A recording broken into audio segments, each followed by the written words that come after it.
And now, what about you? Could you be a witch or warlock? You may think it strange a person like yourself, sensible, kind, and good-looking, could go through life without knowing if you're a witch or warlock. But most people don't know until they contact someone in a realm of witchcraft and are put through a series of tests. Now let's get down to the exciting business of determining if you are or if you ain't. Now there's a lot of questions to be answered before you can decide. Don't be discouraged if your answers don't come the first time you hear the questions. There are no right or wrong answers.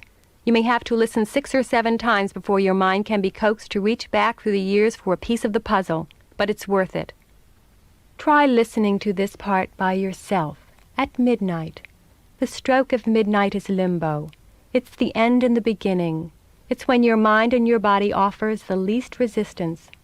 And burn a large white candle on a red candle holder near your phonograph. On either side of the candle, burn orange blossom incense in gold incense burners. Wear a loose, flowing white robe. White is the color of spiritualism, purification, and mind-searching. You should wear nothing under the robe so that your body will be totally relaxed and receptive. You must not drink or smoke as you listen. Your mind must be totally occupied with my voice. Now lean back and relax. And don't be afraid.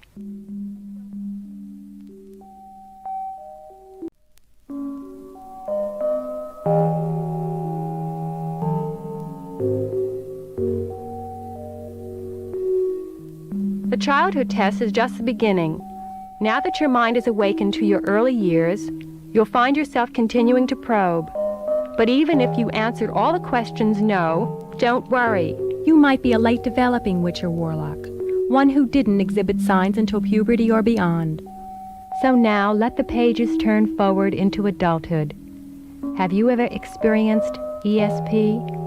Extrasensory perception is the ability to read the brain waves of another person or the vibrations from an object through other than normal senses. Now everyone is born with some degree of ESP, but this power is easily inhibited. If people are brought up to think it's unnatural, most people won't try it. But many years ago, Sigmund Freud advanced the theory that forms of ESP were the original means of communication. And ESP, as a means of communication and power, is the goal of modern witches and warlocks, especially in the gray realm. Most ESP goes unnoticed or stops with a turn at the Ouija board, but witches and warlocks know the secrets of turning it on. Now that you know ESP isn't a freak thing, answer the following questions honestly. Have you ever felt that the phone would ring and it did? Have you ever thought of someone down the block, or for that matter 3,000 miles away, just before they unexpectedly drop in or send you a letter? Have you ever been listening to someone as they talk and know exactly what they're going to say before they say it? Has someone ever promised they'd come over to see you, and you got ready for their visit, knowing all the while they weren't coming, and they didn't? Have you wanted a certain dress or shirt in a store window, but knew that when you asked for it they wouldn't have it in your size and you were right? Have you ever suddenly had the feeling that some distant relative or friend is sick or has been in an accident, and you call them and discover you're right? Have you ever met someone for the first time and felt very bad vibrations from him, but for social or business reasons you ignore the feeling, only to have him prove you were right? Have you ever spent a whole day thinking about this one kind of food, and then find that that's what you're going to have for dinner? Have you ever known that the doorbell or phone would ring as soon as you got into your bath or shower, and when you did, it did? Have you ever known who someone is before you've been introduced to them?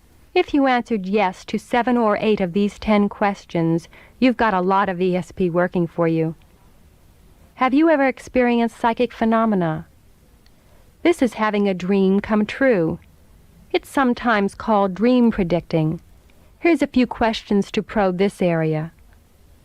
Have you ever dreamed of someone you haven't seen in a long time, and the next day you hear from them? Have you ever had a dream involving the death of a friend or someone in your family, and in a short time they pass away? Have you ever dreamed about a room or a place that you've never seen, and within a few months find yourself in that room or that place? Have you ever dreamed a dream where the atmosphere, not the place or people, was the predominant thing, and within a matter of months you find yourself overwhelmed by that same haunting feeling of atmosphere. Have you ever dreamed of a face that you've never seen before, only to meet that person within a few months?